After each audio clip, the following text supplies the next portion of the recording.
میرے محترم اور معزز مسلمان بھائیوں،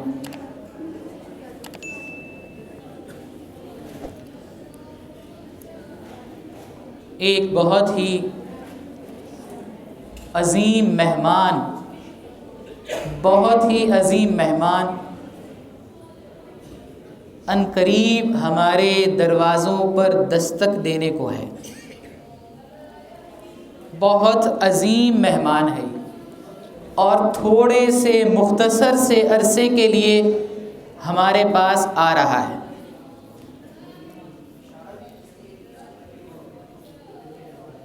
جتنا بڑا مہمان ہوتا ہے، جتنی بڑی شان والا مہمان ہوتا ہے، اس کی شان اور اس کی عظمت کے مطابق میں اور آپ اس کی میزبانی کی تیاری بھی کرتے ہیں۔ ایک سادہ سا کوئی مہمان ہوتا ہے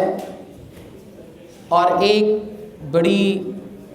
اہمیت رکھنے والا مہمان ہوتا ہے، دونوں کے لیے جو ہم میزبانی کرتے ہیں اس میزبانی میں کچھ فرق رکھتے ہیں۔ جیسے جس قدر مہمان بڑی عظمت والا ہوتا ہے، بڑی اہمیت والا ہوتا ہے، اس کے لیے تیاری بھی ہم اسی طرح کرتے ہیں، اس کا استقبال بھی ہم اس کی عظمت کے مطابق کرتے ہیں۔ ایک بہت عظیم مہمان ابھی آیا چاہتا ہے، اگلے جمعے کو انشاءاللہ ہم رمضان کی پہلی تاریخ، رمضان کا پہلا روزہ گزار رہے ہوں گے انشاءاللہ۔ اللہ تعالیٰ عافیت کے ساتھ، سلامتی کے ساتھ، صحت کے ساتھ مجھے اور آپ کو یہ مہینہ نصیب فرما دے اور اس مہینے کی قدردانی کی توفیق عطا فرما دے۔ یہ مہمان مہینہ جو ہمارے ہاں آ رہا ہے، کہیں ایسا نہ ہو کہ یہ مہمان ناراض ہو کر ہم سے خدا کے ہاں پہنچے، کہیں ایسا نہ ہو کہ یہ مہمان ہم سے ناراض ہو کر، دل شکستہ ہو کر اللہ کے ہاں پہنچے۔ ہم ابھی سے اس مہینے کی عظمت کے مطابق، اس مہینے کی اہمیت کے مطابق اس کے استقبال کے اسباب پورے کریں۔ اور سب سے پہلی بات تو یہ ہے کہ اس مہینے کی عظمت کا احساس پہلے دل میں پیدا کیا جائے، تنہائی میں بیٹھ کر اپنے آپ کو سمجھایا جائے، اپنے آپ کو اس بات پر آمادہ کیا جائے اور اپنے آپ کو یہ بات سمجھائی جائے کہ کیسا عظیم مہمان میرے پاس آ رہا ہے۔ اپنے آپ کو سمجھانا سب سے زیادہ مشکل کام ہے۔ دوسروں کے سامنے بات کر دینا، کہہ دینا، یہ شاید اتنا مشکل نہیں ہے جتنا اپنے آپ کو کسی بات کا سمجھانا مشکل ہے۔ اپنے آپ رسمی کارروائی کے طور پر میں اور آپ زبانی تو ایک دوسرے سے کہتے ہیں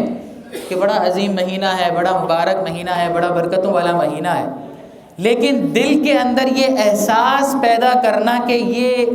واقعی مبارک مہینہ ہے، واقعی برکتوں والا مہینہ ہے، یہ بڑا مشکل کام۔ تنہائی میں بیٹھ کر تھوڑی دیر کے لیے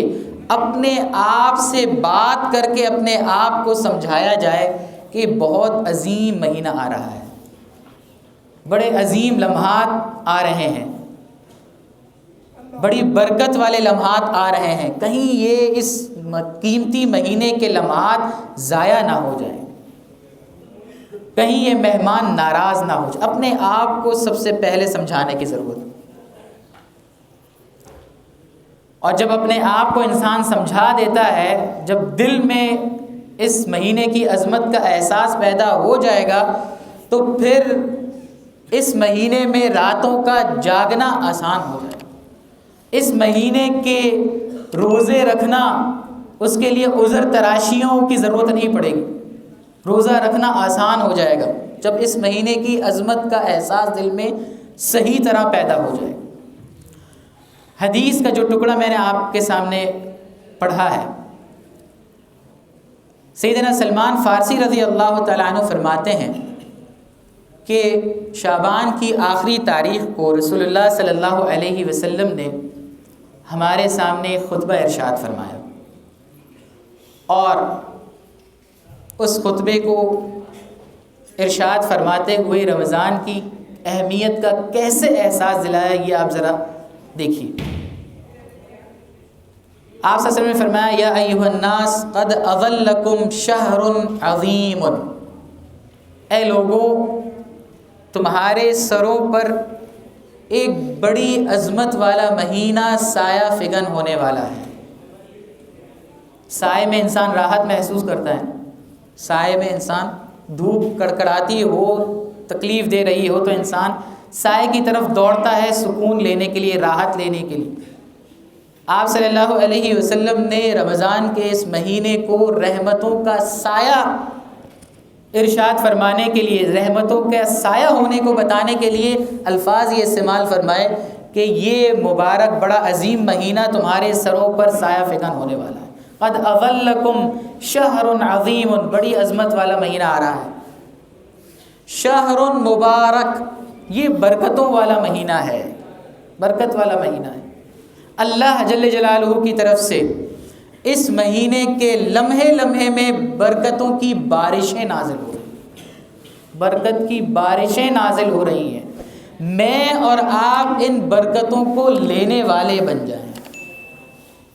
میں اور آپ ان برکتوں کو حاصل کرنے والے بن جائیں۔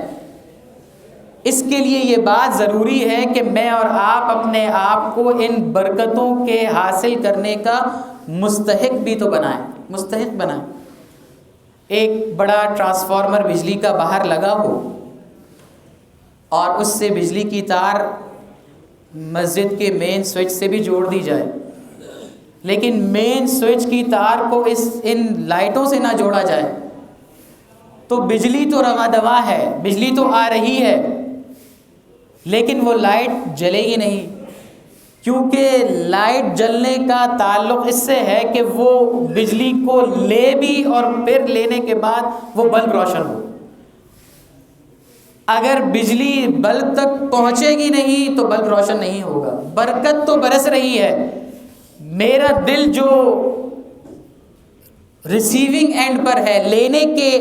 لینے میرے دل اس بات کا مستحق ہے، میری زندگی اس بات کے لیے استحقاق رکھتی ہے کہ وہ برکت کو لے بھی سکے۔ بارش برس رہی ہے، خوب برس رہی ہے، آپ نے ایک گڑھا باہر رکھ دیا ہے، لیکن اس گڑھے کو رکھا ہے آپ نے الٹا، ایک برتن رکھا ہے اور اس رکھا ہے برتن الٹا۔ بارش 10 دن تک بھی برستی رہے برتن بھرے گا نہیں، کیونکہ برتن کے بھرنے کے لیے ضروری تھا کہ برتن کا منہ اوپر کی جانب ہوتا کہ بارش برستی تو برتن میں جمع ہوتی۔ برکت تو اللہ تعالیٰ کی طرف سے اس مہینے میں برس رہی ہے، لیکن کیا میں نے اپنی زندگی کو ایسا بنایا ہے کہ میری زندگی ان برکتوں کے حاصل کرنے کی مستحق بھی ٹھہرے، میری زندگی ان برکتوں کو حاصل کر بھی سکے، یا میری زندگی اتنی ناپاکیزہ ہو چکی ہے، ناپاک ہو چکی ہے گناہوں کی وجہ سے اور اللہ سے دوری کی وجہ سے کہ وہ ان برکتوں کے حاصل کرنے کے لیے اہل ہی نہیں رہی۔ تو ضروری ہے یہ بات کہ انسان کی زندگی میں اللہ سے ایسا تعلق بھی ہو کہ یہ برکتیں جو اللہ کی طرف سے نازل ہو رہی ہیں وہ انسان کے اس برتن میں پڑیں، ضائع نہ ہو جائے۔ شہر مبارک، اللہ نے یہ بڑا برکتوں والا مہینہ تمہیں عطا فرمانا ہے، بڑا برکتوں والا مہینہ آ رہا ہے۔ جعل اللہ صیامہ فریضۃ، اللہ نے اس مہینے میں روزے کو فرض قرار دیا ہے، اس مہینے کے روزے فرض ہیں۔ عذر تراشیوں سے روزہ چھوڑنا نہیں، عذر تراشیوں سے روزہ مت چھوڑنا۔ اللہ نے ایک ایام معدودات، چند دنوں کے لیے تو روزہ فرض کیا ہے، 30 دن یا 29 دن ہیں، ان 30 اور 29 دنوں میں بھی روزے کے بارے میں عذر تراشیاں کروں تو اللہ تعالیٰ کی رحمت سے پھر دور ہونا ہی بنتا ہے، پھر تو اللہ تعالیٰ کی برکت سے محرومی ہی بنتی۔ جعل اللہ صیامہ فریضۃ، اللہ نے اس مہینے کے روزے کو فرض قرار دیا ہے۔ وقیام لیلہ تطوعا، سال بھر میں تو دن بھر 5 نمازیں پڑھنی ہیں، لیکن یہ ایک مہینہ 30 یا 29 دن کا مہینہ ہے، یہ چند دن ہیں جن میں اللہ نے رات کی عبادت کا بھی اضافہ فرما دیا۔ رات کو اللہ کے سامنے کھڑے رہنا اور اللہ کے سامنے اپنی حاجات کو پیش کرنا، اللہ سے مانگنا، اپنی حاجات ہی مانگنا، اللہ تعالیٰ سے اپنا تعلق جوڑنا، قرآن کا سننا سنانا، یہ اللہ نے خاص اس مہینے میں اضافہ فرما دیا ہے۔ وَقِيَامَ لَيْلِهِ تَطَوُّعًا، آگے برکتوں کا برسنا دیکھیے۔ من تقرب فیہ بخصلۃ من الخیر کان کمن ادى فریضۃ فیما سوا، ایک نفلی عمل اس مہینے میں، اس مہینے کا ایک نفلی عمل کوئی سا بھی، جو بھی نفلی عمل اس مہینے میں کیا جائے گا وہ سال کے 11 مہینوں کے مقابلے میں ایسا ہے کہ وہ عمل سال کے دوسرے دنوں میں 70 دفعہ کیا گیا ہو۔ اس مہینے کا ایک عمل اور سال کے 11 مہینوں میں کیا ہوا 70 دفعہ کا وہ عمل، وہ اس کے برابر ہے۔ اب برکتیں رحمتیں تو برس رہی ہیں، میں اور آپ لینے والے ہی نہ ہوں تو پھر کس کا قصور؟ اور فرض جو ہیں یہ تو نفل کی بات ہوئی، من تقرب فی بخصلۃ من الخیر، نفل عمل 70 فرض کے برابر، نفل عمل فرض کے برابر، معذرت چاہتا ہوں، نفل عمل فرض کے برابر، کوئی نفل عمل کیا جائے اس مہینے میں تو ایسا ہے جیسے سال کے 11 مہینوں میں کوئی فرض عمل کیا گیا۔ یہ میں نے پہلے جو بات عرض کی وہ غلط ہو گئی ہے، میں دوبارہ اس کی تصحیح کر رہا ہوں کہ جو نفلی عمل اس مہینے میں کیا جائے گا وہ سال کے 11 مہینوں میں جو فرض عمل کیا جاتا ہے اس کا ثواب رکھتا ہے۔ وَمَنْ أَدَّى فِيهِ فَرِيضَةً، اور جو اس مہینے میں کوئی فرض ادا کرتا ہے کَانَ كَمَنْ أَدَّى 70 فَرِيضَةً فِيمَا سِوَاهُ، تو وہ ایسا ہے جیسے سال کے 11 مہینوں میں اس نے 70 دفعہ یہ فرض ادا کیا ہو، 70 دفعہ۔ ایک نماز اگر فرض نماز اس مہینے میں پڑھی جاتی ہے تو ایسا ہے کہ سال کے 11 مہینوں میں 12 دن میں جو ایک فرض نماز کا ثواب ہے، 70 نمازیں وہی بنتی ہیں، 70 نمازیں 12 دن میں بنتی ہیں، 12 دن کی نمازیں، ایک نماز کا ثواب 12 دن کی نمازوں کے ثواب کے برابر ہے۔ پھر فرمایا من فطر فیہ صائما، جس نے اس مہینے میں کسی روزے دار کو افطار کروایا، کسی روزے دار کے افطار کا سامان کیا، کان مغفرۃ لذنوبہ وعتق رقبتہ من النار، تو یہ افطار کروانا اس کے لیے جہنم سے خلاصی اور گناہوں کی معافی کا ذریعہ ہوگا۔ افطار، روزہ دار کو افطار کروانا۔ اب صحابہ کرام جن کے نظروں کے سامنے ہر وقت آخرت رہتی تھی، وہ اپنا عذر یہ پیش کرنے لگے کہ یا رسول اللہ لیس کلنا یجد ما یفطر بہ الصائم، ہم میں سے ہر ایک تو یہ استعداد نہیں رکھتا ہے، استطاعت نہیں رکھتا ہے کہ کسی روزے دار کو افطار کروائے، تو ہم یہ اجر کیسے پا سکتے ہیں، ہم تو محروم ہو جائیں گے۔ آپ صلی اللہ علیہ وسلم نے فرمایا یہ ثواب اس کے لیے نہیں ہے جو افطار کو پیٹ بھر کر کھانا کھلائے، بلکہ یہ ثواب تو ہر اس شخص کے لیے، من فطر صائما علی مذقۃ لبن او تمرۃ او شربۃ من ماء، ایک کھجور کھلا دی جائے، ایک کھجور پیش کر دی جائے روزے دار کو، اس سے افطار کروا دیا جائے، ایک دودھ لسی کا گھونٹ سے افطار کروا دیا جائے، ایک پانی کے گھونٹ سے افطار کروا دیا جائے، اس کے لیے بھی یہ ثواب ہے۔ بتائیے برکت اور رحمت برس رہی ہے کہ نہیں برس رہی؟ اور یہ اس کی گناہوں کی مغفرت کا ذریعہ ہے، جہنم سے خلاصی کا ذریعہ ہے۔ وَكَانَ لَهُ مِثْلُ أَجْرِهِ مِنْ غَيْرِ أَنْ يُنْتَقَصَ مِنْ أَجْرِهِ شَيْءٍ، اس روزے دار نے جو روزہ رکھ کر ثواب کمایا ہے، میں اور آپ اس روزے دار کو ایک پانی کا گھونٹ پلا کر وہ ثواب حاصل کر لیں گے، اس کے روزے کا پورے کے پورا ثواب افطار کروانے والے کے کھاتے میں جائے۔ اور اگر یہ موقع بھی نہیں مل پاتا، میں اس سے آگے بڑھ کر عرض کرتا ہوں، اگر یہ موقع بھی نہیں مل پاتا، استطاعت نہیں ہے یا کسی کام میں مصروفیت ہے، مشغولیت ہے، تو دل میں تو انسان اللہ تعالیٰ سے یہ کہہ سکتا ہے کہ اے اللہ میں چاہتا ہوں کہ آپ کے روزے دار بندوں کو افطار کرواؤں، لیکن میری یہ عذر ہے، میری یہ مصروفیت ہے، یہ مشغولیت ہے، اس وجہ سے میں روزے داروں کو افطار نہیں کروا پا رہا، آپ میری اس کوتاہی کو معاف فرما دیجیے۔ تو ہو سکتا ہے کہ یہ اس طرح اللہ تعالیٰ سے مناجات کرنے سے وہ ثواب میں اور آپ حاصل کر سکیں جو افطار کروانے والے کو ملتا ہے۔ تو دل میں تو ہم اللہ تعالیٰ سے مناجات کر لیں کہ اللہ میں چاہتا ہوں کہ میں ہر روزے دار کو افطار کرواؤں، میرے یہ عذر ہے، آپ جانتے ہیں، مجھے روزے دار کو افطار کروانے والے ثواب حاصل کرنے والوں میں شامل فرما۔ اولہ رحمہ، اس مہینے کا پہلا حصہ رحمت ہی رحمت، سراسر رحمتیں برسنا شروع ہیں۔ وَأَوْسَطُهُ مغفرہ، اس مہینے کا اوسط درمیانی حصہ مغفرت ہی مغفرت ہے، گناہوں سے بخشش ہی بخشش ہے۔ شروع سے ہی رحمتیں نازل ہونا شروع ہو جاتی ہیں، درمیان میں جو گناہ ہوئے ہوتے ہیں سال کے 12 مہینوں میں، سال کے 11 مہینوں میں، ان کی مغفرت کا دور شروع ہو جاتا ہے، اور آخر کار جب وہ گناہ معاف ہو جاتے ہیں وَآخِرُهُ عِتْقٌ مِّنَ النَّارِ، اور آخری جو اس کا حصہ ہے وہ جہنم سے خلاصی کا حصہ ہے۔ بات تھوڑی لمبی ہو رہی ہے لیکن یہ میں حدیث مکمل کرنا چاہتا ہوں، 2 منٹ آپ کے اضافی لوں۔ آخر میں فرمایا کہ 4 باتوں کا اس مہینے میں اہتمام کرو، 4 باتوں کا، اللہ تعالیٰ مجھے اور آپ کو عمل نصیب فرما دے۔ 4 باتوں کا اس مہینے میں اہتمام کرو۔ 2 باتیں تو وہ ہیں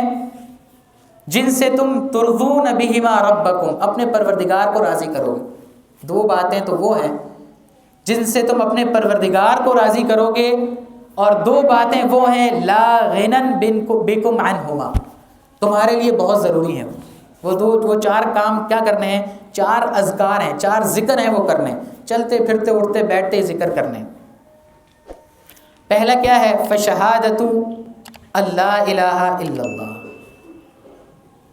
لا الہ الا اللہ کی گواہی دینا۔ یہ جو 2 کام جن سے تم نے اللہ تعالیٰ کو راضی کرنا ہے رمضان کے مہینے میں، مستقل مسلسل اٹھتے بیٹھتے چلتے پھرتے کرنے ہیں، ان میں سے پہلا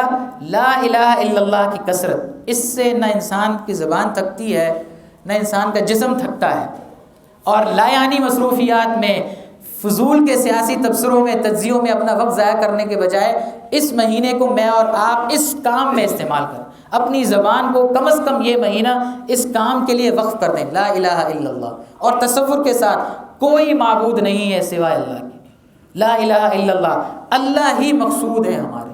اللہ ہی کی محبت، اللہ ہی کا تعلق ہمارا مقصود ہے، لا الہ الا اللہ۔ اس سوچ کے ساتھ یہ ذکر زبان پر ہو۔ اور دوسرا وَتَسْتَغْفِرُونَ،